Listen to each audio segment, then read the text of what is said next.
Gênesis 2, já vimos alguma coisinha na aula passada. Deixa eu ver aqui como é que está a recepção de vocês, se vocês estão ouvindo direito.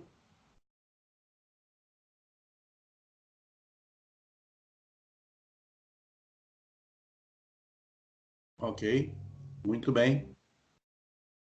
Tudo ok? Beleza? Perfeito.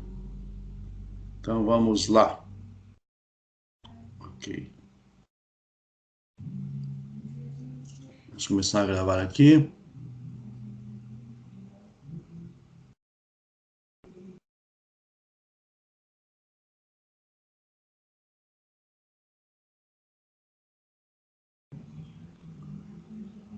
Muito bem.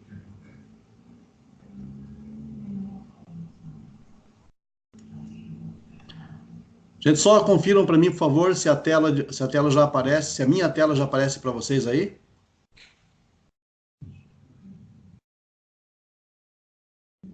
Está Beleza? aparecendo aqui, né? Muito bom. Ok, ótimo. Perfeito. Ok. Então vamos lá. Vamos em frente. Muito bem, meu gente. Então, estamos aqui de volta para mais uma aula sobre o livro do Gênesis, o livro de Bereshit. E hoje nós vamos aqui dar continuidade ao capítulo 2, como já fizemos, já demos aí uma introdução na semana passada e terminamos com o verso 3. Hoje vamos então tomar aqui a partir do verso 4 e comentar de forma, digamos, claro, concisa os versos, porque realmente, se a gente for comentar tudo o que precisa ser comentado, tudo que realmente tem nos comentários, né, nas fontes, realmente nós tomamos muito tempo. Vamos tentar fazer uma síntese de tudo, então. O verso 4 diz o seguinte: estas são as gerações dos céus e da terra, quando foram criados, né, ou ao serem criados, quando do fazer do eterno Deus a terra e os céus. Bom, essa tradução pode parecer um tanto quanto diferente, porque nas nossas versões, muitas vezes, é difícil você transmitir a ideia por trás do verso, por trás do fraseado original. Mas eu quero que vocês prestem bem atenção que o verso 4 diz: estas são as gerações dos céus e da terra. Ou melhor, esta é a história dos céus e da terra. De acordo com os comentaristas, a palavra toldot representa a ideia de história. E não exatamente de gerações, mas como foram geradas, como foram gerados os céus e a terra. Mas percebam algo que os comentaristas já chamam a nossa atenção desde os tempos antigos, para a ordem das palavras. Estas são as gerações, ou esta é a história dos céus e da terra. E no final, nós temos terra e céu. Ou seja, existe uma inversão no texto. Esta é a história dos céus e da terra, no dia em que foram criados, quando do fazer do eterno Deus, terra e céu. No começo do verso, nós temos céu e terra, Shamayim vaaretz. No final do verso, nós temos o contrário, Eretz veshamayim, terra e céu. É claro que uma inversão assim, tão óbvia, tão clara, chamou a atenção dos sábios. E é natural que eles se questionassem o porquê disso. Muito bem. O que eu quero elaborar com vocês hoje, a partir de hoje, é o conteúdo da obra que está na tela de vocês, o livro de Bereshit, de acordo com a pronúncia Ashkenazi, Bereshit, da Art Scroll. Esse é o conteúdo que nós vamos estudar hoje, ou seja, os comentários elaborados nesta obra, que na verdade é uma antologia, um comentário antológico com todas as fontes mais importantes, com as fontes mais importantes dos sábios de Israel. E eu, para isso, então, como eu tenho essa obra aqui em casa, eu escaneei algumas partes dessa obra para mostrar para vocês na tela, os comentários. E, então, esse verso começa a ser comentado pelo Rashi, e ele diz o seguinte: estas, no sentido de estas são as gerações, isto é, as coisas que foram mencionadas acima ou anteriormente. O Rashi defende que a expressão estas são as gerações dos céus e da terra representa uma continuidade do texto do capítulo 1. Então, ele mantém que a fórmula Eile Toldot, ou seja, esta é a história, estas são as gerações, se referem a um resumo àquilo que foi então mencionado nos versos anteriores, ou seja, no capítulo 1. Enquanto que outros intérpretes tratam essa introdução de uma forma um tanto quanto diferente. E é exatamente essa forma, um tanto quanto diferente, que nós vamos aqui tentar elucidar. Vamos voltar para o texto rapidinho aqui. E ele nos diz, então, que essas são as gerações dos céus e da terra. Quando foram criados? No dia do fazer do eterno Deus, céus e a terra. O primeiro ponto que vai ser notado aqui é a mudança, a alteração da ordem de céu e terra para terra e céu, como nós podemos ver facilmente aqui no texto hebraico e também na tradução em inglês. Primeiro está a palavra heaven, céu, depois earth, terra, e no final está earth, terra, e depois céu, heaven, seguindo o texto hebraico. Muito bem, essa é a primeira coisa diferente que acontece aqui. A segunda está exatamente aqui, gente. Acompanhem, por favor, o mouse, apontando para Yud Rei Vav Rei.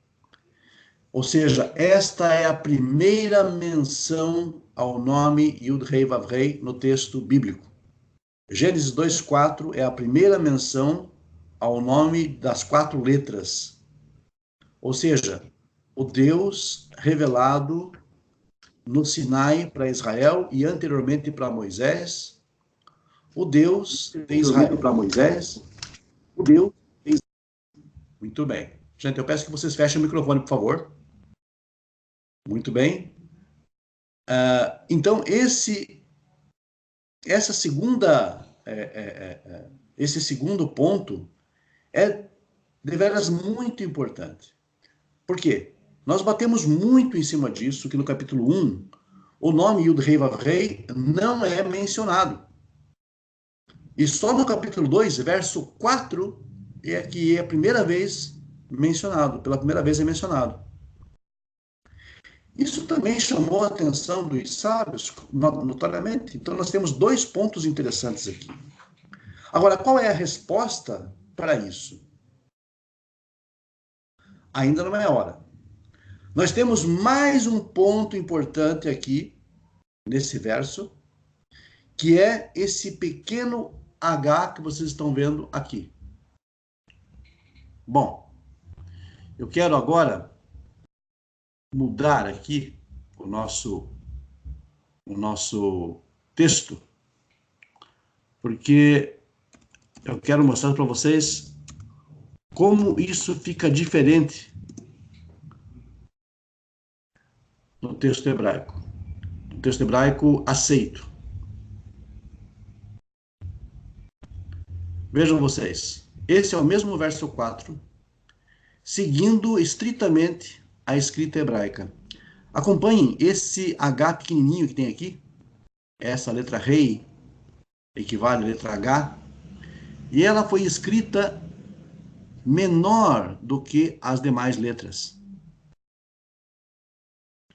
E assim foi preservado nos manuscritos ao longo dos séculos. Esse site aqui da Mehron Mamre mostra isso claramente. E não foi por um engano, não foi por um erro, coisa parecida. Foi proposital. Acompanhem bem a diferença do tamanho desse H, dessa letra rei, para as demais letras. Isso não é em vão. Não é em vão. Então, nesse verso 4, nós já temos aqui 3 pontos importantes. 3 pontos importantes para analisar. Para vocês verem como a coisa se expande a tal ponto de que um verso apenas nós poderíamos comentar aqui horas e horas. De algumas questões que precisam ser resolvidas dentro do texto. Então, quando se estuda a Torá, tudo que você não pode ter é pressa. Ok? Tudo que você não pode ter é pressa. Já contei a minha história para vocês uma vez, e quando a primeira vez eu cheguei na sinagoga, primeiro contato com aulas rabínicas que eu tive, o rabino mandou eu abrir a Torá no livro do Gênesis, Bereshit, capítulo 1, verso 1, e pediu para eu ler. Eu perguntei, eu vou ler o quê? Vou ler o verso, porque eu já sabia hebraico, já tinha, como cristão mesmo, já sabia hebraico. Aí ele pediu para eu ler. Ler o quê? Leia. Bereshit, capítulo 1, verso 1. Li. Bereshit, bara Elohim et hashamayim. Ele falou, não. Só a primeira letra. A letra Bet, que abre o capítulo 1 do Gênesis. E ele me deu 2 horas de aula apenas sobre a letra Bet. Então, quando você vai estudar a Torá, tudo que você não deve ter é pressa. E aqui estão os motivos. Aqui estão os motivos pelos quais nós não devemos ter pressa. Já temos 3 pontos importantes aqui para analisarmos só nesse verso 4. Muito bem. Isso aqui tem sido debatido há séculos pelos sábios de Israel. Porque há menção, há uma alusão a coisas muito profundas aqui. E o primeiro ponto que devemos analisar. Neste capítulo 2, do verso 4 em diante, aparece pela primeira vez o nome do Eterno, Yud-Rei Vav-Rei, combinado com o termo Elohim, com o termo Deus. As nossas versões traduzem como o Eterno Deus, ou o Senhor Deus. Uma tradução que até ajuda, mas não resolve. Muito bem. Vocês já sabem que o nome Yud-Rei Vav-Rei só aparece a partir do capítulo 2, porque no capítulo 1, o que de fato cria e dá forma a todas as coisas é o que nós chamamos de Elohim, que são as forças e as leis, princípios naturais. Lá no capítulo 1, o Eterno não aparece. Ele está, por assim dizer, na sombra. Ele está, por assim dizer, implícito, mas ele não aparece textualmente. É claro que a tradição judaica discute muito isso, o Zohar discute muito isso também, e outras obras importantes, né? Os grandes comentaristas também comentam, também falam, tratam disso. Nós sabemos que aqui o nome entra porque o cenário é outro. O cenário aqui no capítulo 2 é totalmente diferente do capítulo 1. Não é mais da criação física que estamos tratando aqui. Não é mais da criação no aspecto físico, no aspecto concreto que estamos falando aqui.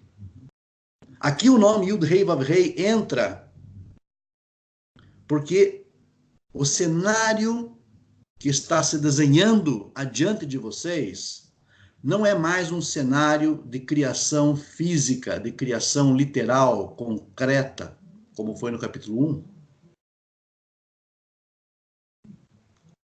Porque lá no capítulo 1, nós já vimos, o mundo foi criado por meio do atributo da justiça. Elohim representa o atributo da justiça. E agora aqui entra no capítulo 2, Yud Rei Vav Rei, que é representativo do atributo de misericórdia, ou Hesed. E então nós vemos agora uma perfeita combinação, um equilíbrio entre Hesed, entre misericórdia, e entre juízo. Ou seja, agora o mundo entrou em um equilíbrio. Agora a criação está equilibrada. E o que isso nos mostra? O que isso prova para a gente? Isso prova que a criação, ela sofreu etapas evolutivas, até mesmo nesse aspecto de espiritualidade. Até mesmo nesse aspecto de espiritualidade. Lá no princípio, houve apenas a ideia do juízo dando forma à terra. E quando eu falo juízo, eu estou falando de restrição, de limitação. Eu estou falando de barreiras naturais impostas pelo físico, pela fisicalidade. Barreiras naturais, limitações, restrições. Isso é o juízo. Agora aqui, no cenário do capítulo 2, nós demos um passo adiante na escala evolutiva e entra então o atributo da misericórdia justamente para equilibrar aquele mundo bárbaro, aquele mundo áspero, aquele mundo rígido, aquele mundo temível em que os nossos ancestrais mais distantes viviam, inclusive todos os outros seres vivos, que estavam subordinados, na verdade, às leis físicas da natureza, que estavam à mercê delas. Entra agora aqui o aspecto da divina misericórdia, Hesed, representada pelo nome Yud Rei Vav Rei. Mas por quê? Porque o cenário que está diante de vocês, lá no capítulo, no verso 7 em diante, há uma nova construção. No verso 7, nós temos a construção de um cenário diferente, onde aparece o que nós chamamos de Adão. E o que nós chamamos de Adão, nesse capítulo aqui, não é mais aquele Zaharun Kevá, aquele macho e fêmea do capítulo 1. Não.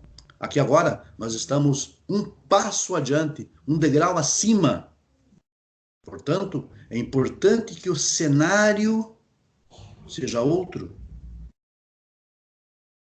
Porque agora, o ser que vai ser formado aqui no capítulo 2, a despeito de ser a mesma figura física do homem, macho e fêmea, do ser humano, macho e fêmea que foi criado lá, agora aqui nós temos um quê a mais.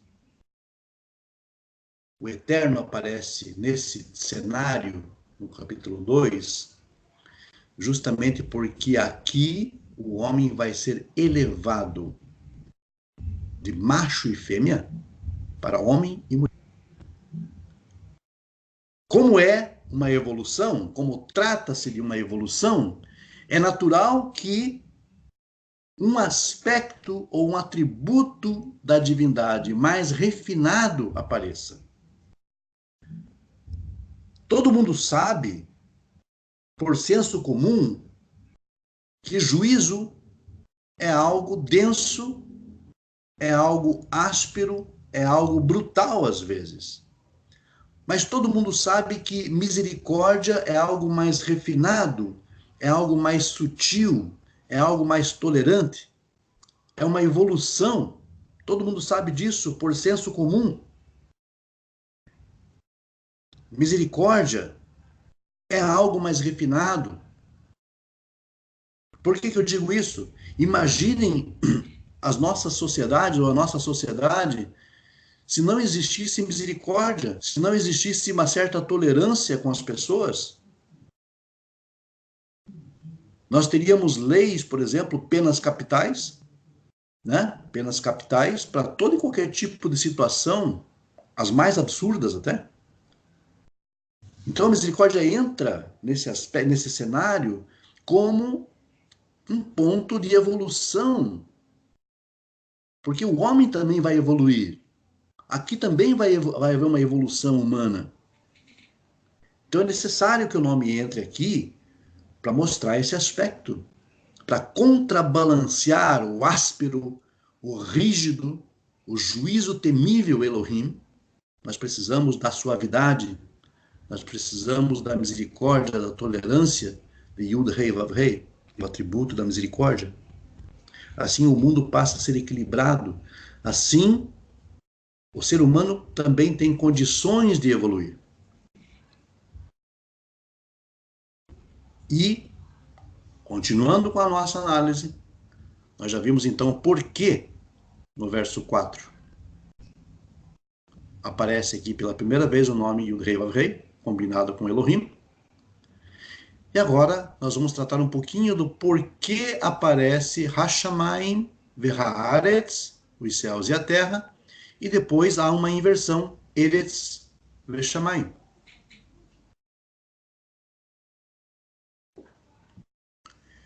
É algo muito interessante.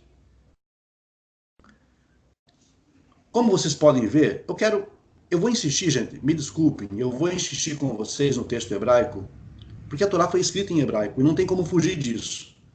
Talvez possa ser um pouco penoso para quem não gosta, ou não conhece, ou nunca teve afinidade com o hebraico, mas é importante demais, e vocês sabem disso como monoteístas que são, que a Torá foi escrita em hebraico, a gente tem que focar nessas questões. Não há como fugir disso.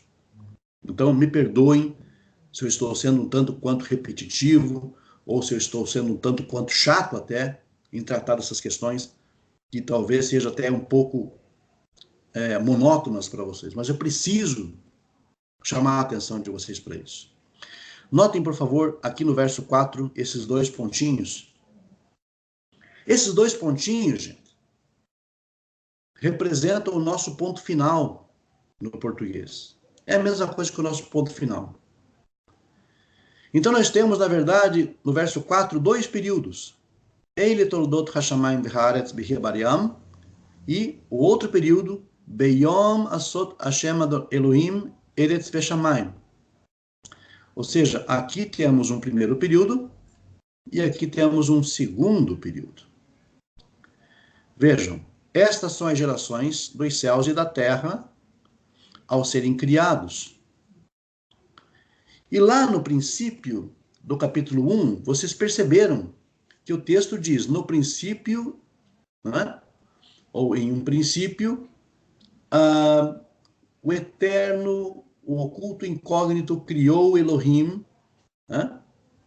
Que criaram os céus e a terra. Ou, na tradução típica que nós temos em português, no princípio criou Deus os céus e a terra. O fato é que os céus e a terra aparecem nesta ordem. Céus primeiro, terra depois. Muito bem. Quando foram criados, ou ao serem criados. Já no segundo período, nós temos Beyom, quando do fazer do eterno Deus, céus e a terra. Quando do fazer do eterno Deus, terra e céus, desculpem. Aqui então nós temos a inversão. Isso significa muito. Por quê? Porque aqui nós temos uma segunda etapa. Nós temos primeiro uma primeira etapa onde aparece céus e terra e uma segunda etapa onde aparece terra e céu. Isso aqui, na verdade, é um resumo de tudo aquilo que nós falamos. O primeiro período representa a criação, como no capítulo 1, da forma rígida pelo juízo. E a criação no segundo período representa esse aspecto agora, já onde a misericórdia divina se manifesta por meio do nome Yud Rei Vav Rei. Daí a inversão. Daí a inversão agora de terra e céu. O que isso significa para nós? O que nós aprendemos disso? Nós aprendemos que lá no princípio, tudo aquilo que foi criado, tudo aquilo que foi criado, tudo aquilo que foi engendrado, originado, foi basicamente dos céus para a terra. Ou seja, é uma relação de cima para baixo, de Deus para com a criação. Já na segunda etapa, nessa etapa mais evoluída, que nós estamos aqui analisando, agora há condições, então, da terra emitir para o céu. No aspecto de quê? No aspecto em que o homem evoluiu e agora partiria daqui da terra, todas as suas intenções, ele também impactaria até mesmo os mundos superiores. Os aspectos espirituais. Ou seja, nessa evolução humana, esta mudança de ordem reflete exatamente esse aspecto. Em que antes as coisas fluíam apenas dos céus para a terra, agora fluem da terra para o céu. Porque agora o homem está desperto, porque agora o homem tem consciência, porque agora o homem sabe, ele sabe que sabe. Ele é Homo sapiens sapiens, ele sabe que sabe. Ele sabe da sua própria existência, ele toma juízo, ciência da sua própria realidade, da sua própria existência. Então ele ganha com isso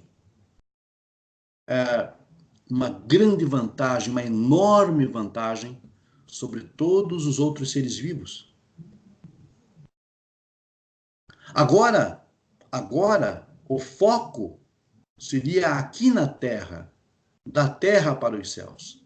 E não o contrário, onde a atenção divina fluía dos céus para a Terra, no momento da criação física, aonde diz Ruach veruach Elohim merachefet al pnei hamayim. E o espírito, ou a força motriz de Elohim, pairava por sobre a face das águas, aonde a atenção divina fluía do céu para a terra. Agora é o contrário. Agora as coisas começam a fluir daqui para cima.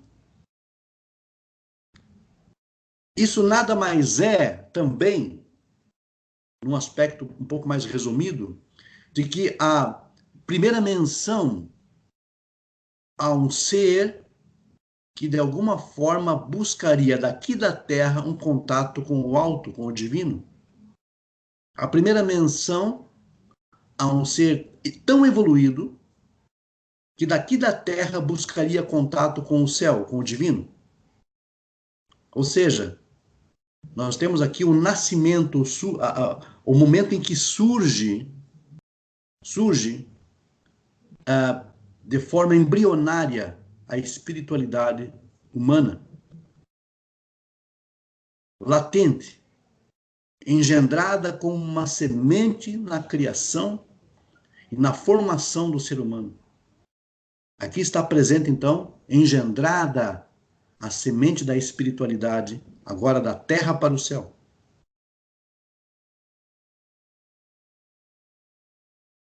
E, finalmente, nós temos o último segredo desse passuco, desse verso, que é esta palavra, Bigibaram, que significa quando foram criados. E essa letra rei pequenininha aqui, como eu falei para vocês, é motivo de amplo debate até hoje entre os sábios de Israel, mas já foi, obviamente, comentado, já foi tratado, já foi N opiniões diferentes já foram dadas acerca disso, mas eu quero conduzi-los, então, até o ponto em que os sábios de Israel comentam essa porção. Vamos ver se nós achamos aqui. Beyonasot, ok, perfeito, ok. Muito bem. Pegando daqui de cima, nós temos então o seguinte, que o Abravanel, ou Abarbanel, ele entende então o prefixo B em Bihibariam como uma preposição significando de, no sentido de origem, neste contexto. Enfim, o Abravanel entende que seria de alguma coisa. Já o Talmud comenta homileticamente que a palavra Bihibariam, quando foram criados, pode ser lido como duas Ba-Baram, ou seja, ele os criou com a letra rei, com um rei. Uma das letras dos 4 nomes, uma das 4 letras do nome divino. A letra rei foi escolhida porque este mundo é semelhante àquela letra. Isto é, fechado em 3 lados e aberto no 4º lado.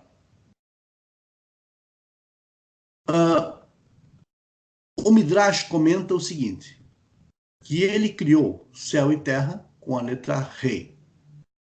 Como se nota, todas as letras exigem um esforço para se pronunciar, ao passo que a letra rei, sendo meramente aspirado, não demanda nenhum esforço. De forma similar, a atividade criativa de Deus foi sem esforço, sem nenhum tipo de trabalho ou canseira. Deus criou o seu mundo, mas com uma mera palavra, toda a sua obra foi realizada. Muito bem, gente. Então, eu só queria chegar nesse ponto em que a letra rei foi, por assim dizer, um objeto da criação, foi um meio da criação, uma ferramenta da criação. A letra rei, a letra H, no hebraico, representa o número 5. E o número 5, na tradição judaica, é justamente o atributo de Elohim. Elohim, como vocês sabem, é o atributo do juízo. 5 é o número do juízo na tradição judaica. Vocês sabem que o judaísmo trabalha muito com a questão de números. Há números importantíssimos na Torá, como o número 7, que vocês já sabem do Shabat. Vocês sabem muito bem, inclusive, dos nossos próprios mandamentos, das nossas mitzvot, Sheva mitzvot, 7 mandamentos. Nós temos o número 40, o número 70, que é muito recorrente. O número 1, obviamente, né? O eterno é 1. Nós temos o número 12, que é recorrente na Torá também, 12 tribos, né? Os 12 príncipes das tribos. Enfim, há inegavelmente uma atenção muito especial da tradição judaica, uma atenção muito especial sobre os números. E o número 5 representa o aspecto do juízo.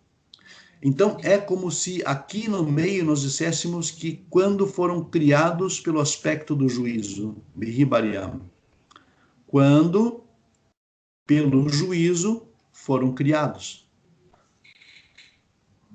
É nesse ponto que eu queria chegar com vocês, para mostrar a diferença aqui, na sequência do 2º período, em que então o eterno Deus entra em cena, aí as coisas se invertem.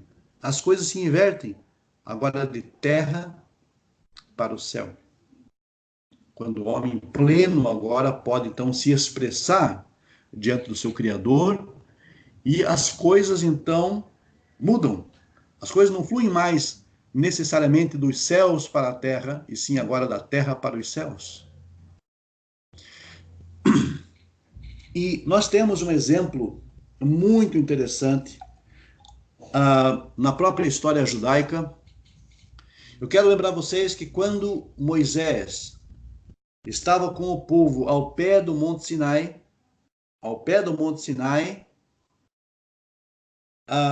ele recebeu a ordem de Hashem para que subisse o monte. para lá então receber a Torá e trazer a Torá para o povo, para junto do povo. E Moisés obedece a ordem, sobe o monte e diz que o povo não podia chegar perto desse monte. Instalou ali barreiras para que o povo não ultrapassasse os limites do monte. E ele subiu, ascendeu, ele subiu o monte. E enquanto Moisés subia o monte, Hashem descia, de acordo com o texto bíblico. Hashem desceu sobre o Sinai, é o que diz Shemot, e Moisés subiu. Vocês conseguem perceber aqui uma mensagem, eu diria quase que subliminar, nesse aspecto? O homem subindo, o homem ascendendo, o homem se elevando, e Hashem ao encontro dele descendo. Os sábios nos dizem que isso foi uma atitude de humildade da parte de Hashem, porque ele desceu até o cume do monte, Monte Sinai, desceu, chegou a tocar a natureza humana, chegou a tocar o monte, chegou a tocar o solo, e o homem subiu. Então, aqui temos o Criador, ou Deus, descendo ao nível do homem, porque se interessava por ele, porque se interessa por ele, e o homem tomando a iniciativa de subir, de ascender, de subir também. Uma parceria. Um encontro divino-humano. É claro que muito do que estamos falando aqui, nós estamos tratando de uma linguagem um tanto quanto alegórica, metafórica. Deus descendo, tocando, tal. Todos esses aspectos são aspectos metafóricos que procuram, de alguma forma, ensinar uma verdade superior. Ou uma verdade não muito clara, não muito distinta na história. Nós não devemos nos apegar aos detalhes da história, mas sim aquilo que permeia a história, né? O que ela quer transmitir para nós. Da mesma forma, nós encontramos aqui no verso 4, essa descida anterior e essa subida, essa ascensão. Para que o homem pudesse encontrar a Deus, Deus teve que descer. Para que o homem possa encontrar a Deus, o homem deve subir. Esta é a lição do verso 4 do Passuk 2, do capítulo 2, verso 4. O homem deve ascender. O homem deve se esforçar. Assim como no princípio o Eterno se revelou para o homem, quando lhe abriu esta possibilidade, a partir do verso 4, na evolução humana, em que o homem percebe a Deus, o homem não viu Deus. O homem não inventou Deus. O homem percebeu a Deus. É diferente. Porque muitos céticos dizem: Deus é uma invenção, uma criação humana. De certa forma, nós podemos até ceder a esse tipo de ideia, até certo ponto. Até certo ponto, Deus é uma invenção humana. Até certo ponto. Deus é uma invenção humana da forma como nós vemos a Deus. Da forma como nós criamos cultos, ritos, cerimônias, religiões. Então, nesse aspecto, o homem sim criou Deus. Porém, no aspecto mais sutil, no aspecto não revelado, não óbvio, não explícito, no aspecto que independe da vontade humana, antes mesmo de existir homem sobre a face da terra, é claro que o Criador sempre existiu, ou sempre foi uma realidade, eu prefiro dizer assim, e não precisou ser inventado ou criado por ninguém. Um criador não é criado, o criador cria. O problema é que Deus criou o homem reto, diz a Escritura. Mas o homem inventou para si muitas artimanhas, muitas astúcias. O grande problema é que Deus se revela para o homem no princípio, se mostra para ele, entre aspas, no sentido metafórico do termo, o homem observa, ele descobre Deus na criação, na natureza, mas depois ele passa a inventar Deus. Aí está o grande problema. Ele passa a enfeitar a ideia. O homem se descobre criado e todo o universo, toda a criação, tudo aquilo que existe, ele percebe como algo originado das mãos de um ser poderoso, de um ser de uma inteligência superior a ele, de leis e princípios que ele não consegue entender, leis e princípios inteligentes ordenadas na criação, aqui ele chama de Deus. Mas depois o homem começa a enfeitar a ideia de Deus, começa a criar cultos, religiões, ritos, cerimônias, altares, templos, sacerdócios, vestes sacerdotais, começa a criar esse tipo de noção. E é esse tipo de noção que é uma invenção humana, que é, na verdade, de alguma forma, sofre a interferência, sofre a interpretação do homem. Infelizmente, as ideias passam por interpretações. As ideias passam por interpretações, quer queiramos, quer não. No momento em que nós passamos a, digamos, a tentar estabelecer um princípio, uma ideia sobre Deus, nós criamos uma religião. Quando nós tentamos impor uma ideia sobre os demais, ou sobre os menores, sobre aqueles que não têm informação, sobre aqueles que não têm acesso à informação, toda vez que nós impomos a nossa crença de Deus, a nossa ideia de Deus para essas pessoas, nós estamos criando uma religião. Nós estamos criando Deus. Mas Deus não precisa ser criado porque ele já é Deus. E aí que jaz a grande diferença. Eu quero chamar a atenção de vocês agora, aproveitando a deixa, a grande diferença que existe entre os Bnei Noach, nós, que não pretendemos criar uma religião, não pretendemos impor a nossa forma de ver o mundo às demais pessoas, não temos ritos, cerimônias, nós não temos templos, nós não temos entidades, agremiações, não temos pessoa jurídica, não temos registro, não temos absolutamente nada. Somos pessoas, né? Monoteístas.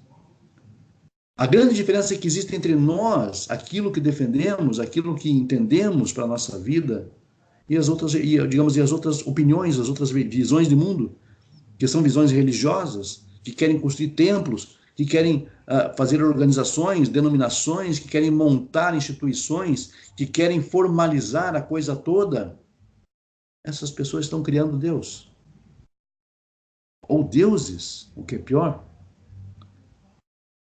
Daí a minha grande preocupação, daí sempre a minha grande preocupação, que todos vocês aqui são testemunhas, do meu temor, do meu medo de institucionalizar o movimento Noach, o movimento dos Bnei Noach. Isso é a pior coisa que pode acontecer para nós. Já aconteceu, já existem movimentos por aí que já viraram denominações, viraram religiões. E aí está o grande perigo. É esse tipo de coisa que nós não podemos deixar que aconteça, né?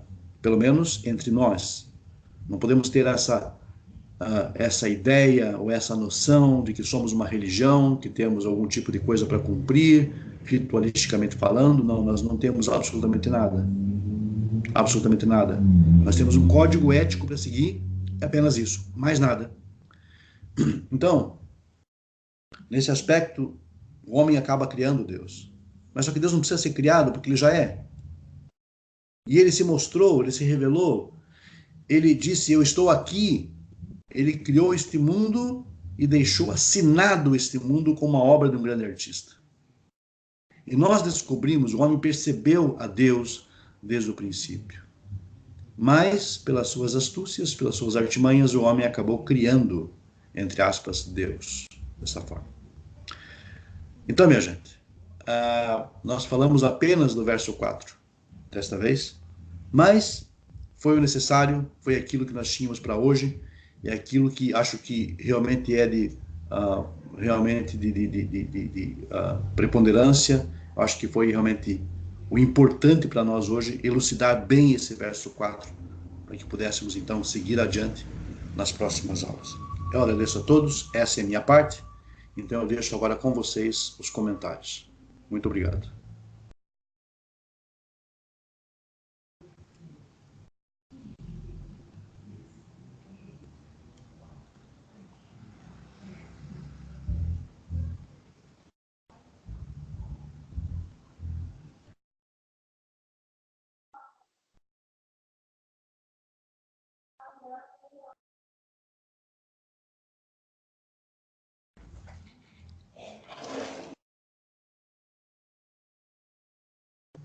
Tenha vontade, gente.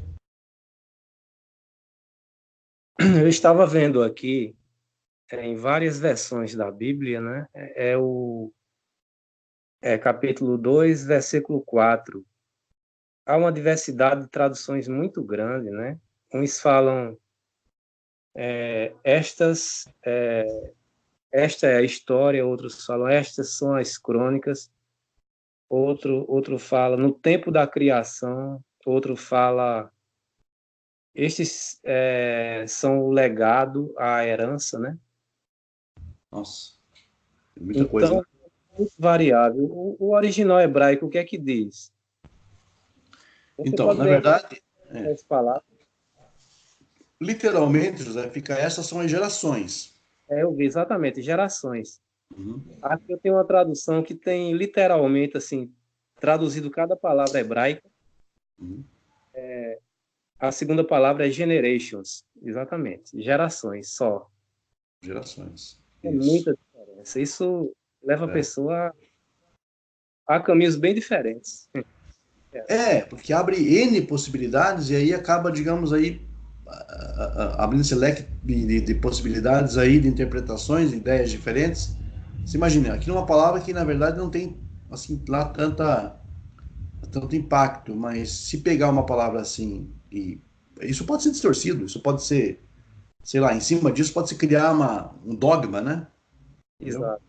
Bom, mas o fato é que eu entendi muito bem a sua exposição aí.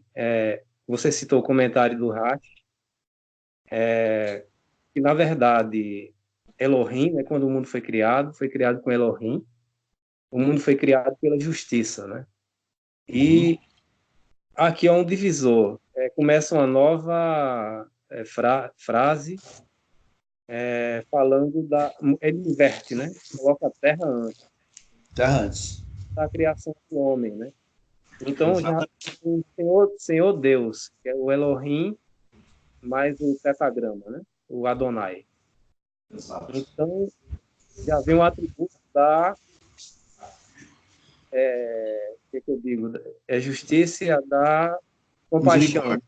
Compaixão, isso. Exatamente. É bem interessante mesmo aí. É um divisor interessante. É um divisor. É aquilo que na aula passada até comentei, quando a Blásia estava comentando, ela falou algo, eu falei, aqui você achou um marco, um landmark. Um marco, aqui nós temos um marco, uma transição para uma outra fase. Nós temos uma transição para uma outra abordagem, uma outra, na verdade, assim, até aqui nós temos um ponto em que podemos dizer, bom, o texto aqui ele está a nível literal mesmo. Agora, a partir daqui, nessa inversão, a própria inversão já sugere que agora não é mais a ideia como era antes. Né? Essa sugestão, né, já muda o aspecto da coisa. É como você fala, porque o hebraico ele é todo corrido. Não tem ponto, assim, dizendo que vai começar outro período. Então, a marca é exatamente isso aí que você falou, o landmark, né? É o landmark, exatamente. Aqui é o ponto em que há uma mudança na ordem das coisas, é como se as coisas começassem a andar de uma forma diferente aqui, né? Tem versão... Então, são pontos, no caso, né? Tem versão que observa esse ponto. Ele para e começa um novo parágrafo. Quando Vou ele parar. exatamente.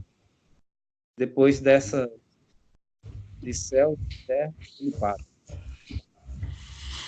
Exato, Né? José, bem observado. E você viu ainda que a última palavra antes do ponto é aquela que tem um H pequenininho ali que está marcado. Né? Deixa eu ver aqui. É a quarta palavra, é? É a primeira, segunda, terceira, quarta, quinta palavra do verso 4. Quinta palavra. Ele Antes está do, marcado onde? onde tem o H. Está na tela. Você está conseguindo ver a tela ou não? É que eu estou vendo aqui por outro. Ah, tá. Uhum. Eu vou ver a tela agora. Pela tela você vê que é a última palavra antes da transição. Entendi agora. Né? É como se fosse mesmo um landmark, ali, marcando aquela transição de pshat para um remesso, no nível literal para o nível alegórico, né? Entendi. Uhum. Muito interessante. Então, tudo isso, gente, eu quero esclarecer o seguinte também, que tudo isso está exposto nos comentários, claro, depende do comentário, porque na verdade, assim, nós temos basicamente o Rashi como o comentarista mais famoso da Torá. Mas há outros comentaristas, e nesse comentário antológico da Torá que eu mostrei para vocês, traz toda a base mais, eu diria, de uso mais recorrente no judaísmo. É o Kli Yakar, traz o Sforno, o Ibn Ezra, tudo junto num volume só, né? Então ele tem as opiniões sobre essas passagens e mostra uma transição textual. E essa transição textual aqui é muito bacana. Né? Como nós falamos, o Rashi, ele vê, digamos, como se fosse um relato só. Agora, aqui não, aqui tem opiniões que já deixam claro que é uma transição textual para uma outra realidade, por conta de todos esses detalhes que ocorrem no verso 4. E o verso 4 é um verso chave, porque é o primeiro verso onde entra o nome Yud Rei Vav Rei, né? É o primeiro verso, em toda a Torá. Então, é muito significativo, muito, Ah, muito. como você falou antes, tem uma mudança aí, porque há dois relatos da criação. Exato, exato. O relato do tetragrama. Qual a diferença em relação ao outro? Por que essa mudança? Exato, exato. Então temos que, quando chegamos aqui, a gente está percebendo que acabou o relato que encerrava, digamos, uma literalidade de texto, né? O pshat, o nível pshat, literal. E aí nós temos então uma transição, uma inversão. O próprio verso acaba ali, já inicia aqui um outro período em que a ordem das coisas são invertidas. Né? Então há uma nova criação aqui, uma criação distinta, que não é mais uma criação no sentido bará, no sentido físico, literal da coisa, mas sim no sentido do yatsar, da formação. Então, na verdade, há uma transição aqui entre mundos, eu diria. Mundos na tradição judaica significa um foco de atenção, uma realidade diferente. A primeira realidade é a realidade física, tangível, concreta. A segunda realidade é uma realidade abstrata, espiritual, elevada, que é o que acontece a partir do verso 5 em diante. Por isso que o relato edênico, o relato do Éden, não é um relato literal, não é um local. Não adianta procurar o Jardim do Éden, que a gente nunca vai achar o Jardim do Éden na Terra. Porque ele é conceitual, ele é abstrato. É uma ideia que aqui o texto marca claramente uma transição. Então, aí, né, qualquer busca que nós fizermos, né, pelo Jardim do Éden, tal, o relato do Adão, da Rava, da Eva, do Adão e Eva, ou lá no Rio Eufrates, no Rio Tigre, tudo isso aí, na verdade, vai sempre ser, digamos, inútil essa busca, por uma literalidade, uma geografia aqui, uma história aqui, um evento histórico aqui, porque realmente não existe isso. Isso é um conceito abstrato. E tem que ser tratado de forma abstrata, tem que ser tratado de forma espiritual, diferenciada. Não é mais a realidade física, tangível, concreta, é sim agora o não palpável. É o não palpável. E aí que a coisa começa a se refinar. Aí começa a ser realmente, pegar um aspecto muito, muito sutil. E para perceber isso agora tem que ter as ferramentas certas, né? Entendi.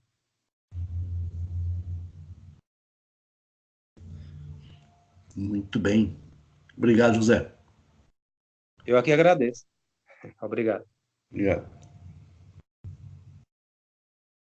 Gente, por favor, fique à vontade. Quem mais? Quer comentar alguma coisa? Tanta gente aí. Vamos falar, gente. Matrim, É, aqui, professor, boa noite. boa noite. É que eu, na verdade, estava meio que com o pé para trás para fazer pergunta, que a minha internet está um pouquinho oscilando aqui. Uhum.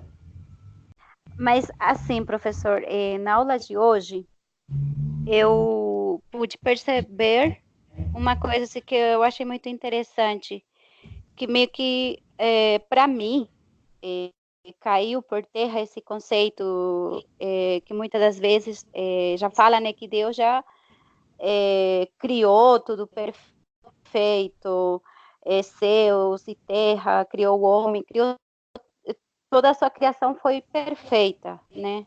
Eu pelo menos eu ouvia bastante isso, que nós já nascemos predestinado, né?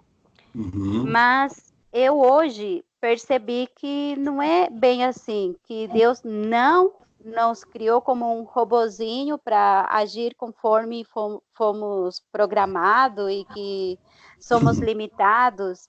Eu entendi hoje, né, que Deus abriu um parênteses, né, que a gente vai aprender, a gente vai evoluir conforme as nossas experiências, através dos nossos erros e acertos. Quanto mais acertamos, acredito que mais a gente evolui, né? Eu percebi, né, que houve essa mudança, né, como o senhor falou, que no começo era céus e terra, e logo a elevação de terra e céu. Eu coloquei terra como ser humano, Uhum. buscando se elevando na Exato, consciência para Deus, né? exato. É quando Então, o homem descobre Deus, né? Percebe Deus. exatamente. Então, assim, Deus não nos criou predestinado, sua vida vai ser assim, assim, assim, você já está programado para isso. A gente vai evoluindo através das nossas experiências, das nossas ações, né? E acredito que a gente evolui quanto a gente acertar mais, né? A gente evolui mais. E se a gente errar mais, temos que, né, fazer tudo de novo até fazer corretamente e, né, a gente passar nesse período, né? Para que haja essa transição. Eu entendi Exato. isso que, né, eu não sei se eu estou correta, mas eu percebi na aula de hoje que Deus não nos criou como um robozinho, tudo perfeito, tudo programado, Uhum. e também não nos criou predestinado. Que bom. É isso mesmo, Blas. Perfeitamente. Até porque seria injusto isso, da parte de Deus, né? Seria injusto porque, então, alguns estariam predestinados para fazer sempre o mal e outros para o bem, né? Então, essa predestinação, ou essa ideia de que nós fomos criados assim perfeitos, etc., e depois caímos, tal, parece uma coisa meio injusta da parte de Deus, porque não nos dá a oportunidade, né, de pensar por, si, por nós mesmos, de escolhermos, né? Então essa predestinação, essa ideia de que nós fomos desenhados dessa forma e que tudo estava perfeito, lindo, maravilhoso, e que o homem não precisava fazer mais nada, que estava tudo nas mãos dele, isso também é uma ideia errônea. Na verdade, o homem tinha que desbravar a criação, dominar a criação, porque isso é um processo evolutivo de conhecimento, de ciência. O homem tinha que aprender, o homem tinha que ser domesticar a criação, domesticar o mundo onde ele vivia. Tanto é que ele foi desenhado, ele foi projetado para receber nele a imagem de Deus, a Tselem, que é nada mais, nada menos que a nossa razão, o nosso bom senso. E então todo esse processo é um processo magnífico. Eu fico assim encantado em ver como que as coisas se desenrolaram e Deus deixa o homem seguir o caminho dele. E aqui nós percebemos no momento, no verso 4, em que a busca do homem por Deus está engendrada, está embrionária aqui, porque lá no verso 7, o homem vai surgir pleno, né, com razão, ele vai surgir pleno, então ele vai, por isso que ele fala, ele se conecta com o divino. No capítulo 1, o homem já é criado como macho e fêmea, mas você não vê nenhum contato com o divino ali. Só no capítulo 2 que você vê lá, na cena da metáfora do jardim, ele conversando com Deus. Por quê? Porque aí existe essa conexão com o divino. Ele percebe Deus porque ele já tem condições de perceber Deus, né? Pelo fato de ter a razão, né, de descobrir. Ou seja, em síntese, o que eu poderia dizer para vocês aqui também é o seguinte, gente, que negar a Deus é negar a imagem divina na pessoa, ou seja, negar a própria racionalidade, entendeu? Então é sério, é muito sério isso. Mas, como eu disse para vocês, infelizmente, a partir de dado momento, o homem começou a criar Deus, por meio de seus ritos, cerimônias, né, religiões. O homem se perdeu nisso, e tem um momento histórico onde ele se perde. O momento histórico onde ele se perde, pelo menos no relato do Gênesis, é justamente na geração de Enosh. A geração de Enosh, que foi a geração que criou as religiões. Criou as religiões. Vocês estão vendo isso no plural, bem isso que eu estou falando mesmo, né? Porque antes não existia essa noção de religião. Existia a ideia do contato com o divino, né? Do homem com seu Deus. Mas, enfim, esse é um assunto também para outra aula, para outra conversa, mas é assim mesmo, Douglas, exatamente isso. Nós não fomos criados como robôs, né? E não existe esse negócio de estamos predestinados a isso ou aquilo.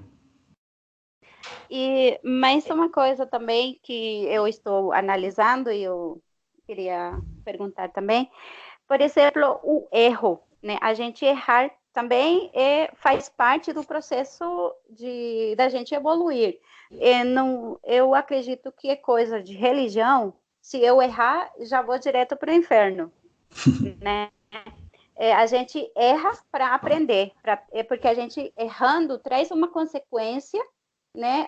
As nossas ações trazem uma consequência que a gente vai sofrer uma dor, porque geralmente os nossos erros traz consequência de dor, de momento difícil. Então a gente, próxima vez, tenta acertar para não passar por essa mesma situação. Então, errar é tão humano, né?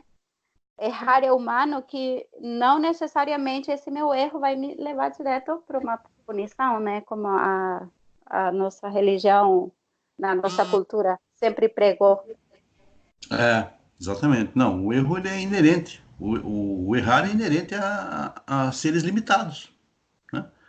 E Deus nos criando desta forma, de que maneira absurda ele poderia nos punir, então, com severidade, sem misericórdia, se nós, digamos, errássemos por ignorância, né? Obviamente que não, né? Não há como. Tanto é que no sistema sacrificial judaico, que a gente vai aí ao longo dos nossos estudos, nós vamos abordar isso também.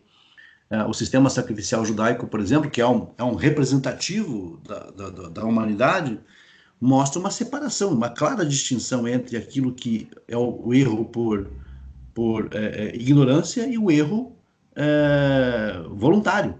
Há uma grande diferença. E então, o erro involuntário, o erro por ignorância, ele é tratado com muito mais leniência, muito mais suavidade.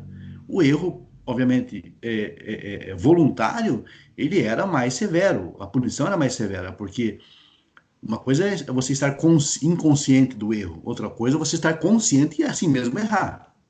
Exatamente.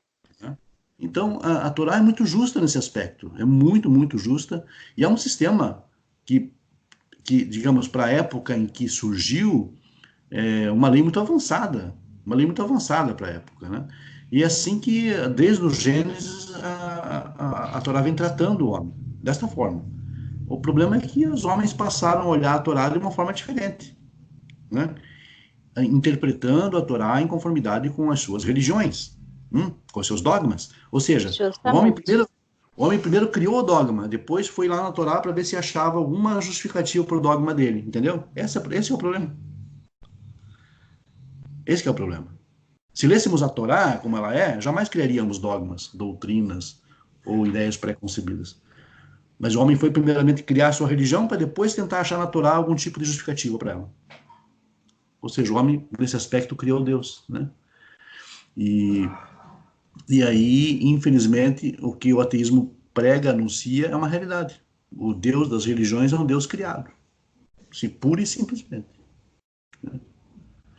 E aí, né, nós podemos agradecer ao Criador por estarmos aí fora desse aspecto, né? E realmente não devemos querer nos envolver, desejar nos envolver com esse tipo de coisa, de situação.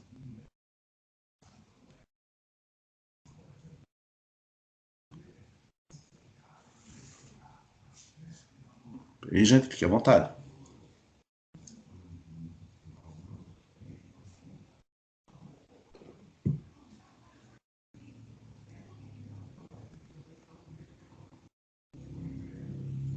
Tem mais? Alguém mais? Fernando, tá quieto lá, Fernando? Ouvindo? Tô trabalhando? Gisele também não falou hoje? Gisele saiu hoje. Mário, João, Caleb, gente, Vanderlei. Eu tô aqui, professor. Bom, tô só escutando aqui as dúvidas aqui. Por enquanto não me surgiu nada. Legal, legal. É isso aí. Muito bem. Então é isso, gente. Tranquilo. Jacinta, alguma pergunta? Fernando, um comentário? Ô, Moré, tranquilo, da minha parte aí tá Não é pergunta não, pode comentar, viu? sem dúvidas no momento, tudo tranquilo. Então tá bom. Beleza. Então tá muito bom. Hoje eu fiquei feliz. Hoje eu estou bastante feliz com a aula, porque eu entendi. Ô, Jacinta, que bom. Eu fico feliz quando eu entendo. Que bom. Alguma palavra assim em hebraico, Mais feliz né? estou ainda, mais feliz estou Dificuldade. se entender. Legal. Que bom, então. Que bom. Bom, gente, então é o seguinte. Então nós vamos se despedindo por aqui, deixando aquele abraço para vocês, uma boa semana. E que seja uma semana produtiva, abençoada para todos. E semana que vem estamos de volta aí, Bezrat Hashem, com a ajuda dos céus. Vou aqui agora vou juntar esse áudio com o vídeo aqui para gravar, para baixar para vocês. E no meio da semana eu posto lá no grupo para que a gente possa revisar, tá ok? Muito bom. Gente, obrigado a todos então, uma boa noite, tudo de bom. Até a próxima então. Amém. Obrigado, Blas. Tudo de bom também. Tchau, tchau. Até lá então. José, muito obrigado também pelos comentários. José. Obrigadão, um abraço. Eziel, muito bom, obrigado. Vanderlei, um abração, tudo de bom. Fernando. Professor Mário, um abraço, tudo de bom. Um abraço, até lá. Boa noite. Ok.